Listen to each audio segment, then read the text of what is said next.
अनंत अनंत शांति के निकेतन शासनपति श्रमण भगवान महावीर स्वामी के पावन चरणारविंदों में हार्दिक भावभीनी वंदन नमन।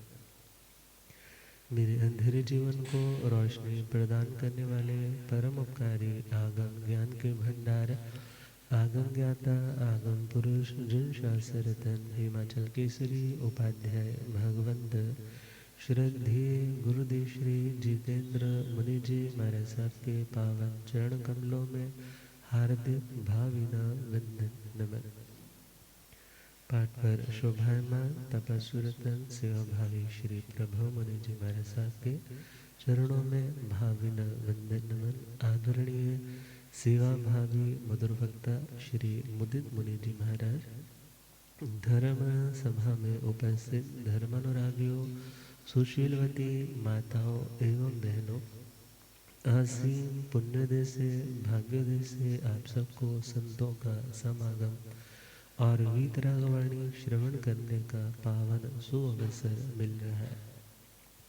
श्रवण कर रहे हैं परमात्मा की मंगलमय परम उपकारिणी देशना श्रीमद् उत्तराध्ययन सूत्र प्रथम अध्ययन विनय श्रुत। सेकंड गाथा के माध्यम से परमात्मा ने एक विनीत विनयशील साधक के गुणों का वर्णन किया।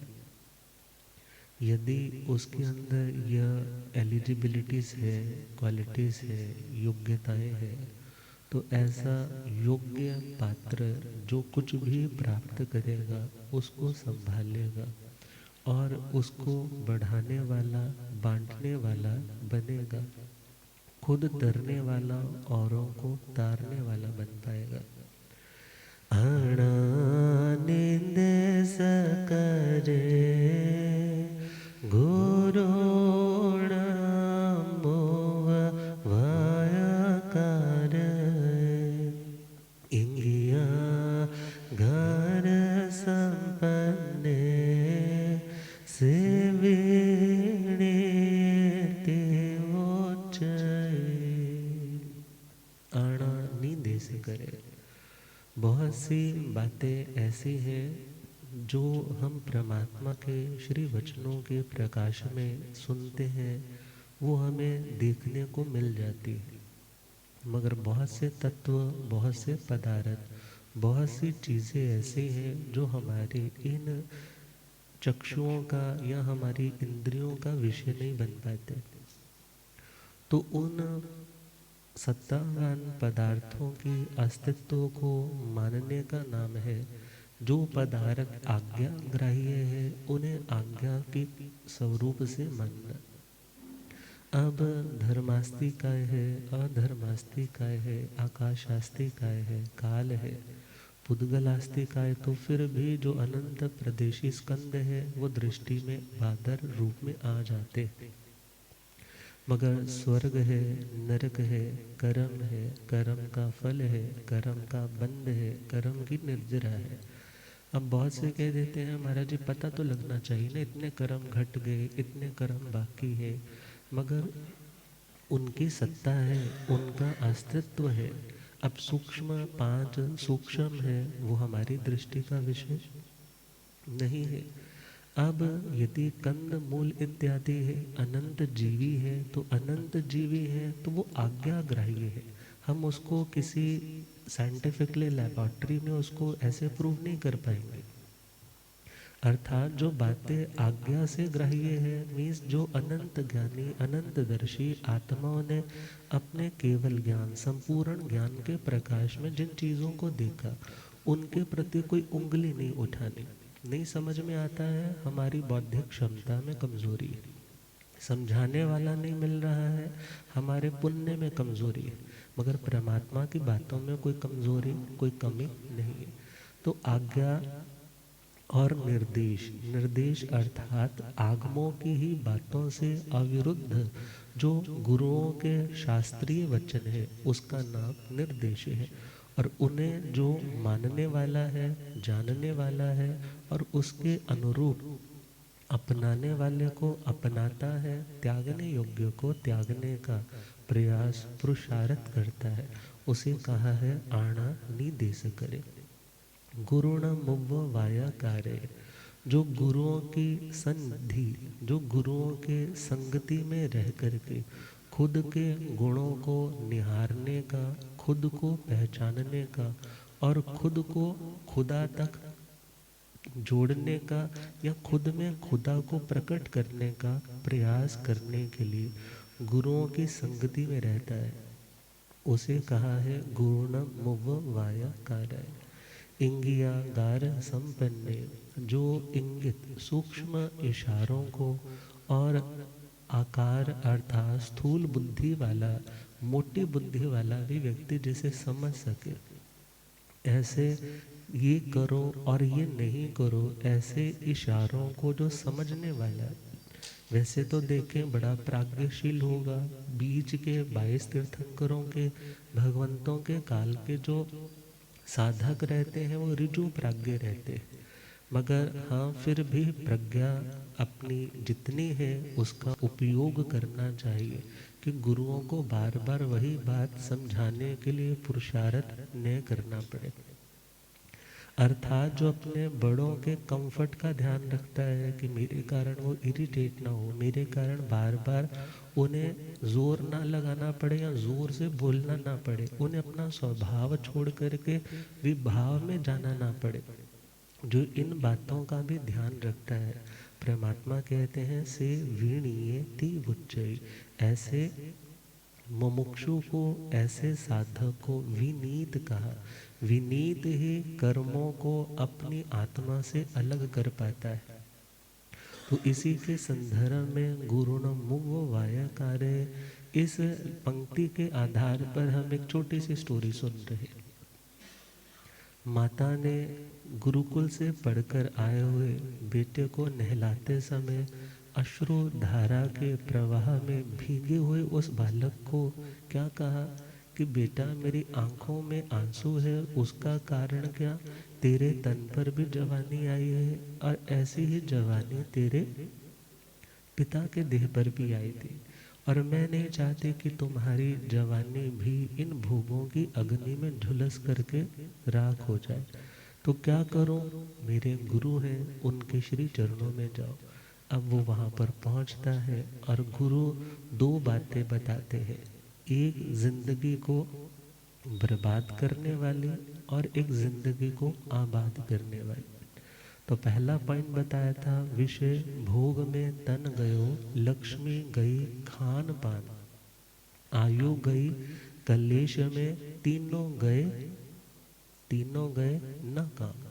अर्थात विषयों का भोग करने में, शब्द रूप गंधरस स्पर्श का भोग करने में यदि पुण्य जा रहा है तो वह व्यक्ति अपनी जिंदगी की घड़ियों को व्यर्थ में लुटा रहा है।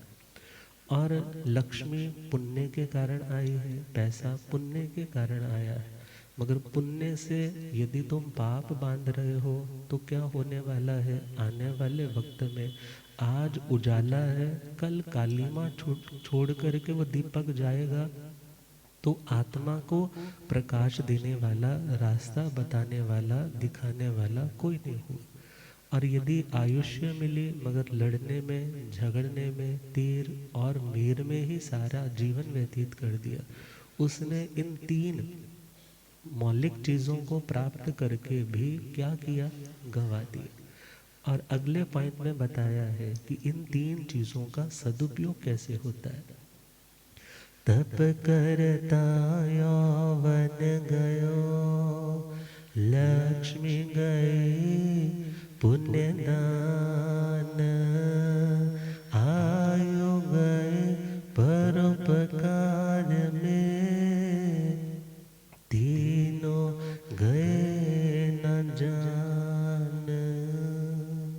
यदि तपस्या करते हुए खुद की इच्छाओं पर नियंत्रण अंकुश लगाते समय कुछ व्यक्ति का जोर तो लगेगा ही, मगर यह तप आत्मा के संताप को मिटाने वाला है, तप समाधि का कारण बनता है। तो कहा यदि जवानी में शक्ति है और उस शक्ति का प्रयोग भोगों के सेवन में नहीं बल्कि भोगों के त्याग में जा रहा है, तो ऐसे व्यक्ति की जवानी सफल है। ऐसे व्यक्ति की जवानी सफल है। लक्ष्मी गई पुण्य दान, पैसा मिला ये नहीं कि आडंबर कर लिया, ये नहीं है खुद को बहुत पैसे वाला प्रूव करने के लिए, अपने स्टेटस को ऊंचा दिखाने के लिए, दूसरों के सामने वाह वाह लूटने के लिए पैसे का बेहिचक प्रयोग करते रहे, बल्कि वह किस में गई? पुण्य दान में। पुण्य दान, अब पुण्य के भी कई कैटेगरीज आ जाती है।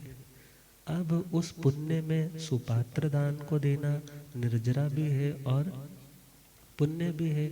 अनुकंपावश भी देने का परमात्मा ने कहीं निषेध नहीं किया है।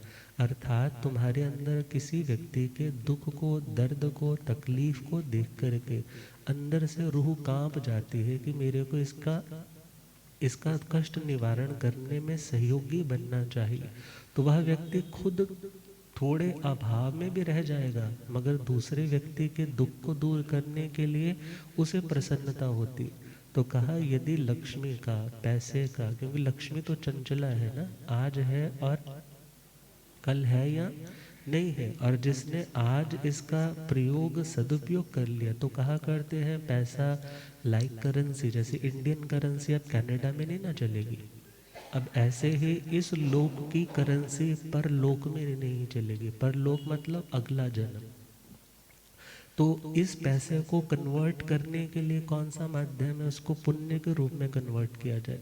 और पुण्य के रूप में कैसे कन्वर्ट करेंगे? जब आप किसी का सहयोग करके खुद को सौभाग्यशाली मानेंगे। तो कहा लक्ष्मी गई पुण्य दान, आयु गई परोपकार में। आयुष्य मतलब जीवन, एक शरीर के साथ एक ड्यूरेशन तक, टाइम ड्यूरेशन तक जो आत्मा का कॉन्ट्रैक्ट है, जो आत्मा का उसके साथ संबंध है, उसका नाम आयुष्य है। सबको मिलती है आयुष्य, किसी को छोटी मिलती है, किसी को बड़ी आयुष्य मिलती है। कोई व्यक्ति छोटी उम्र में भी बहुत बड़े बड़े काम कर जाता है और कोई व्यक्ति बड़ी उम्र में भी कोई अच्छा काम नहीं कर पाता। तो कहा आयु यदि परोपकार में, दूसरों का उपकार करने में जा रहे हैं, आप किसी को ज्ञान दान दे रहे हैं, किसी में श्रद्धा के बीज का आरोपण कर रहे हैं, किसी को चारित्र की ओर अग्रसर कर रहे हैं, किसी के दुख को, तकलीफ को शेयर करके उसको सांत्वना दे रहे हैं, तो ये सारे काम कौन से हैं? उपकार के। और यदि आपकी उम्र ऐसे आयुष्य आपका उपकार में जा रहा है, तो कहा तीनों गए न जान। इन तीनों को आपने यूज किया है, मगर ये सोचना आपने यूज नहीं किया बल्कि उसको यूटिलाइज किया है। यूटिलाइजेशन में आपको उसका कई गुना फायदा मिलता है, मगर यूज का मतलब यूज एंड थ्रो भी हो सकता है। मगर तपस्या करते हुए जवानी बीती है, धन का प्रयोग पुण्य दान में गया है, और आयुष्य यदि उपकार में गई है, तो आयुष्य सपोज ये चीजें हाथों से गई भी है ना, तो गई नहीं है, बहुत कुछ दे करके गई, बहुत कुछ दे करके गई। तो वो कहने लगा, भद्रिक था कि फिर आप बताइए कि मेरी आत्मा का कल्याण कैसे होगा। तो पूरा भवों के साधक रहे होंगे, तो उन्होंने उनके श्री चरणों में दीक्षा का निवेदन किया। अब माँ को पता चला, मोह है, आंखों से आंसू तो आते हैं, मगर बड़े सहर्ष आज्ञा दी कि जो काम मेरा पति नहीं कर पाया, मेरा कोई खानदान का नहीं कर पाया, वो काम कौन करने जा रहा है? मेरा बेटा करने। हुंदे मापे आनो पुत्र प्यारे, तू जुग जुग जीवे चना। हुंदे मापे आनो पुत्र प्यारे, तू जुग जुग जीवे चना। हुंदे मापे आंदे अखियां दे तारे, तू जुग जुग जीवे चना। प्रसन्न है, आंखों से से आंसू है, मगर खुशी के है कि जो काम मैं कर नहीं पाई वो कौन करने जा रहा है, मेरा बेटा करने जा रहा है। अब बेटा घर पर है, शराब पी कर के घर लौटता है, तो माँ को भी तो क्या महसूस होता है, शर्म महसूस होती। जिसको मैंने दूध पिला पिला करके बड़ा किया वो आज क्या पी रहा है। अब उस माता का गर्व से सीना फूल रहा है, सोच रही है कितना उत्तम सौभाग्यशाली बच्चा है कि जो संन्यास मार्ग पर जा रहा है। दीक्षा हो जाती है और दीक्षा के पश्चात एक दिन मन में क्या आया कि चलो आज दर्शन को जाती, कुछ शिक्षा अपने बच्चे को देकर आती। पहुंची है, वंदन किया है गुरुओं के चरणों में और पूछा नए मुनिराज कहाँ है। बता दिया वहाँ बैठे हैं। जा कर के भावों से वंदन किया और कहने लगी कि बेटा संसार के नाते से तो तू मेरे से छोटा ही रहेगा ना, तो माँ होने के नाते मैं तुम्हें कुछ शिक्षा देना चाहती हूँ। माँ होने के नाते शिक्षा देना चाहती हूँ। और मैं ज़्यादा पढ़ी लिखी नहीं हूँ, मैं ज़्यादा पढ़ी लिखी नहीं हूँ। जो गुरुओं से सुना है, जो उनकी शिक्षाओं से चुना है, वो तुम्हारी झोली में कुछ डालना चाहती हूँ कि तुम उसको अपने पल्ले बांध कर रखना। कहने लगा माँ बताओ। बोली बेटा 3 बातें। कितनी बातें? पहला पॉइंट, सदा मीठा मीठा भोजन करना। कैसा भोजन? मीठा मीठा भोजन करना। दूसरा पॉइंट कहा हमेशा नरम नरम शैया पे सोना।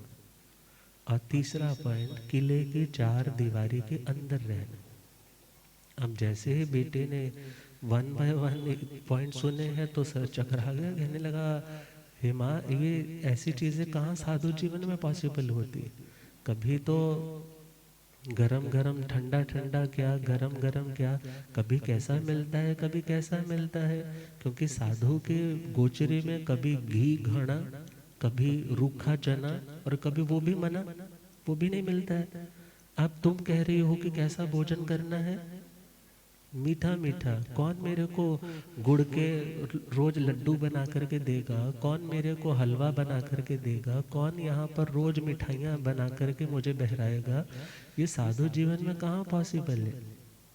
कहने लगी बेटा तू समझा नहीं, भोजन को मीठा बनाती है भूख। कौन बनाती है? मीठा मतलब उसको स्वादिष्ट बनाने वाली कौन है? भूख है। और यदि ऑलरेडी गला पेट गले तक भरा हुआ है तो ऐसे सिचुएशन में कुछ खाओगे ना तो मीन मेक ही निकालो। और ज़्यादा खाओगे तो वो विकृति का कारण बनेगा, साधना के मार्ग में भटकाव का कारण बनेगा। शक्ति इंद्रियों को ज़्यादा मिलेगी और वो इंद्रियां चंचल होकर के बेकाबू हो जाएगी। इसलिए भोजन तभी करना जब भूख सही ना जाए। कब करना? जब भूख सही ना जाए। जब ऐसे समय में भोजन करोगे तो वह रूखी सूखी रोटी भी तुम्हें बहुत मीठी लगेगी, बहुत स्वाद आएगा उसमें भी। और दूसरा पॉइंट कहा नरम नरम शैया पे सोना। कहने लगा माँ अब तो हमने सब शैयाओं का क्या कर दिया, गृहस्थों की जो शैयाएं हैं उसके ऊपर तो लेटना ही नहीं है। तो माँ कहने लगी बेटा शैया को नरम बनाने वाला कौन है? वो है नींद। वो कौन है? जब गुरुओं की सेवा करते करते, स्वाध्याय करते करते, भिक्षाचरी पर जाते जाते थकावट हो जाए, थक जाओ और ऐसे समय में यदि तुम धरती माँ की गोद में भी लेटोगे ना तो तुम्हें ऐसी नींद आएगी जैसे नरम नरम शैया पर सो रहे हो। और यदि सुकुमार बने रहोगे तो तुम यदि नरम नरम डनलप के गद्दों पर भी सोओगे ना तो वहाँ पर भी करवटें बदलते रहोगे, वहाँ पर भी कहोगे कि मुझे नींद नहीं आती, मैं बेचैन रहता हूँ। मगर जब शरीर मेहनती होगा तो आज के मेडिकल साइंस के अकॉर्डिंगली भी आप एफर्टलेस रहोगे तो बीमारियाँ ज़्यादा आएंगी। और यदि एफर्टफुल रहोगे, मेहनती रहोगे तो केमिकल सीक्रेशन भी ऐसा रहेगा कि तुम्हारा यदि डिप्रेसिव मूड है ना तो वो भी ठीक हो जाएगा। अर्थात माँ क्या कह रही है, बेटा कभी विले नहीं बहना, फ्री नहीं बैठना।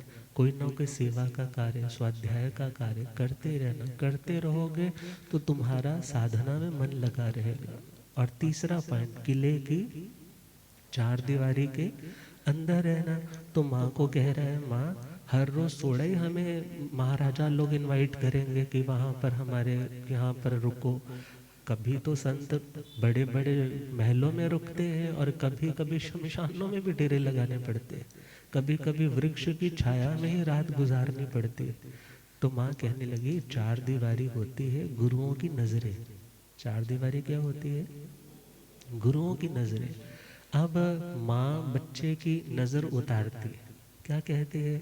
पता नहीं आज ठीक ही नहीं लग रहा, रो ही जा रहा है, आज पता नहीं किस कलमुए की नजर लग गई। फिर कोई वो लाल मिर्चे जला कर के वारती है, नमक वारती है, या काला टिक्का लगाती है। मगर इन बुरी नज़रों से भी ज़्यादा ज़रूरी है कि तुम्हें उसकी बुरी संगति पे ध्यान रखना। किस पे ध्यान रखना है? बच्चों को बाहर पढ़ने तो भेज देते, मगर धीरे धीरे कैसे कैसे संस्कार पूर्व जन्मों के कमज़ोर हैं और आज संगति ऐसी है। शराब को तो कुछ समझते ही नहीं, शराब को तो कुछ समझते ही नहीं। पहले तो टाइम था कि आदमियों के लिए बोलते थे कि वो खाता पीता तो नहीं है। अब तो लड़कियों के लिए भी पूछना पड़ता है कि खाती पीती तो नहीं है। अब विचार करो कितना पतन हुआ, प्रोग्रेस नहीं हुई। सफाइयाँ हो रही जितनी, दिल उतने हो रहे काले। सफाइयाँ हो रही जितनी, दिल उतने हो रहे काले। अंधेरा छा जाएगा दुनिया में अगर यही रोशनी रही। यदि इसी को रोशनी मान रहे हैं तो इससे कल्याण होने वाला, कल्याण होने वाला। अब विचार करो ना, हम किस कैटेगरी में है, किस धर्म में है। उस धर्म में रहते हुए भी जब पूछा जाता है पीते तो नहीं हो, तो क्या बोलते हैं महाराज जी, कभी कभी ले लेते। आपसे झूठ क्या बोले, अब आपसे इतने कनेक्टेड हो चुके हैं। अच्छा नियम ले लो, अच्छा महाराज जी कुछ दिन खुले करवा दो, कुछ दिन क्या करवा दो। अब इसमें किसका दोष है? क्या पेरेंट्स का ही है? आप पढ़ाई पर खर्चा तो करते हो मगर संस्कारों पर खर्चा नहीं करते हो कि उन बच्चों के संस्कार कैसे डेवलप हो सके। अब विचार करना है, यदि घर में आप खुद अच्छे हैं, माँ क्या सोचती है, हाँ अभी कंसीव किया है तो मैंने पीनी बंद कर रखी है, डिलीवरी हो गई 2-3 साल का हो गया है मैंने दोबारा शुरू कर दी, बड़ा होने लगेगा छोड़ देंगे, ऐसी बातें सुनने को मिलती है। मगर विचार करना है, जब खुद का आहार शुद्ध नहीं है तो आप आगे क्या कन्वे कर पाओगे। मगर आज वो माँ वही तो दीक्षा के लिए बच्चे को तैयार कर पाएगी जो खुद अच्छे करैक्टर वाली होगी। और यदि अपने जीवन में धर्म नहीं है, डायकॉटमी है, द्विरूपता है, तो वहाँ पर बच्चों में भी वो संस्कार पल्लवित होते दिखाई नहीं देंगे। अब माँ कह रही है बेटा किले की चार दीवारी के अंदर है। आज खुद से पूछो, मोबाइल के लॉक लगते हैं ना, कौन से नंबर बोलते हैं उसको? हाँ हाँ, वो सिक्रेसी रखनी होती है। अब एक दूसरे को पता ही नहीं होता कि उसका कौन सा कोड है। पेरेंट्स को नहीं बताते हैं कि कैसे खुलना है। हाथ में मोबाइल आ जाए तो ऐसे लगता है जान आ गई उनके हाथ में, अभी पता नहीं क्या हो जाएगा। इट मीन्स क्या हुआ? चार दीवारी, नजर गुरुओं की, बड़ों की नजरों से बाहर हो गए। अब बाहर हो गए हैं तो कुछ भी कभी भी हो सकता है। तो क्या कह रही है माँ, बेटा किले की चार दीवारी के अंदर रहना, कुछ भी करना है गुरुओं की आज्ञा से। कुछ आया है तो गुरुओं को दिखाना है, किसी को कुछ दिया है गुरुओं को बताना है। अर्थात गुरुओं की नजर, परमात्मा गौतम स्वामी जी के श्री गौतम स्वामी जी गोचरी लेकर आते थे तो किनको दिखाते थे? भगवान महावीर स्वामी को। क्यों दिखाते थे? कि प्रभु आपको इसमें से कुछ चाहिए, कृपा करेंगे, खपता है तो आप मुझे तारिए। और देखा जाए तो जब बड़ों की नजर पड़ जाती है ना, तो यदि किसी और की नजर लगी हो वो दूर हो जाती है। वो क्या हो जाती है? पुराना टाइम था ना, कपड़ा नया लेकर आते तो सबसे पहले अपने बड़ों के चरणों में रखते कि उनके हाथों से लेंगे फिर पहनेंगे। मगर आज के टाइम में वो चीज़ें कहीं कहीं होगी शायद। तो माँ कह रही है बेटा किले की चार दीवारी के अंदर रहना। अब ये सारी बातें क्या है? गुरु न मुव वाय कारय। गुरुओं के समीप रहोगे तो बहुत सी बुराइयों से स्वतः बच जाओगे। उनकी आज्ञा में रहोगे, गुरुओं को हमेशा अपने सर पर बैठा हुआ महसूस करोगे कि मेरे सर पर मेरे साथ मेरे गुरु हैं। तो कुछ गलत करने जाओगे तो तुम्हारे कदम लौट आएंगे। तो अगली गाथा में परमात्मा ने बताया है अविनीत कौन होता है। अविनीत कौन होता है?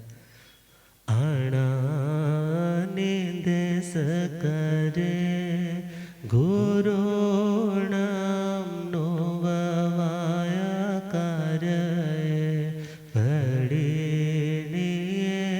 असंबुद्धे आवेणे तेवोचय। Very simple. विनीत को याद रखना है तो श्री इंद्र भूति गौतम स्वामी जी को याद रखो। अविनीत को याद रखना है तो गौशाल्य को याद रखो। किसको याद रखो? गौशाल्य को याद रखो। तो अविनीत कौन? आना अनिदेश करे, जो भगवान की आज्ञा और गुरुओं के निर्देश को मानता नहीं, फॉलो नहीं करता। गुरुणम अणुव वाया कार्य, गुरुओं के समीप नहीं रहता, न तन से न मन से। अर्थात ऐसा शिष्य कौन है? अविनीत है, पढ़िनीय, जो गुरुओं के विपरीत चलता है, गुरुओं से उलट चलता है। गुरुदेव पधारे हैं। हो रब मेरा सत गुरु बन के आया,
हो केड़ा माले बन के आया मैनू,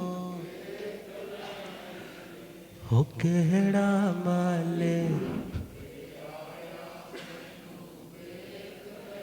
हो रब मेरा सतगुरु बन के आया। भूलिया गंज्ञाता आगम पुरुष जिन शास्त्रत हिमाचल केसरी उपाध्याय भगवंत श्रद्धे गुरुदेव श्री जितेंद्र मुनि जी, प्रज्ञा पुरुषोत्तम प्रवर्तक श्रद्धे गुरुदेव डॉक्टर श्री सुव्रत मुनि जी। तो अगला पॉइंट कहा पढ़िनीय, जो प्रत्यनीक है। प्रत्यनीक अर्थात प्रतिकूल वर्ती, गुरुओं से प्रतिकूल चलने वाला, विपरीत चलने वाला, गुरुओं के प्रति द्वेष भाव रख करके उनके दोष दर्शन करने वाला, उसे क्या बोला? प्रत्यनीक। असंबुद्धे, असंबुद्धे जो समझदार नहीं है। कैसा नहीं है? इंटेलिजेंट होना बड़ी बात नहीं है, मगर वाइज होना बड़ी बात है। इंटेलिजेंट होना, तुम्हारी इंटेलेक्ट फैसिलिटीज, इंटेलेक्चुअल फैसिलिटीज, बहुत बौद्धिक क्षमताएं अच्छी है। समझदार व्यक्ति कौन है? जो विवेकवान है, जो गलत को सही को जान पाता है, गलत को छोड़ने में सही को अपनाने में अपनी हिम्मत रखता है। और असंबुद्धे का सेकंड मीनिंग देखे, जो इंगियागार संपन्न नहीं है, जो इंगियागार, जो गुरुओं के सूक्ष्म और स्थूल इशारों से आज्ञा, विधि और निषेध रूप आज्ञा को समझ नहीं पाता है, उसे असंबुद्धे का अविणीयते बुच्चई, ऐसा साधक अविनीत है। गुरुओं की कृपा पाए, गुरुओं की कृपा, श्री वचनों को सुने, गौतम से बन जाए। श्री वचनों को सुने, गौतम से बन, आज्ञा जो नहीं सुनते, आज्ञा जो नहीं, फूलों के राह तज कर कांटों के राह चुनते, फूलों के राह तज कर कांटों के राह, गुरु चरण नहीं भाए, गुरु चरण नहीं, ऐसे गौशालों को ठोकर ही समझाए, ऐसे गौशालों को ठोकर ही समझ, उपकार नहीं भूले, उपकार नहीं, मोह की नगरी में अंधे बन ना झूले, मोह की नगरी में अंधे बनना, गुरुवर के इशारों को, गुरु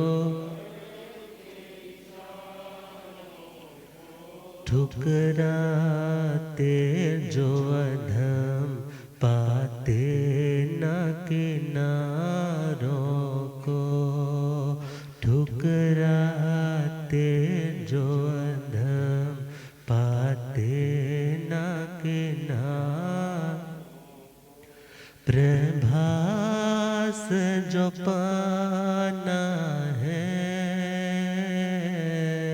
प्रभास जो पाना, अविनीत भावों से पलड़ाए छुड़ाना है, अविनीत भावों से पलड़ाए छोड़, गुरुओं की कृपा पाए,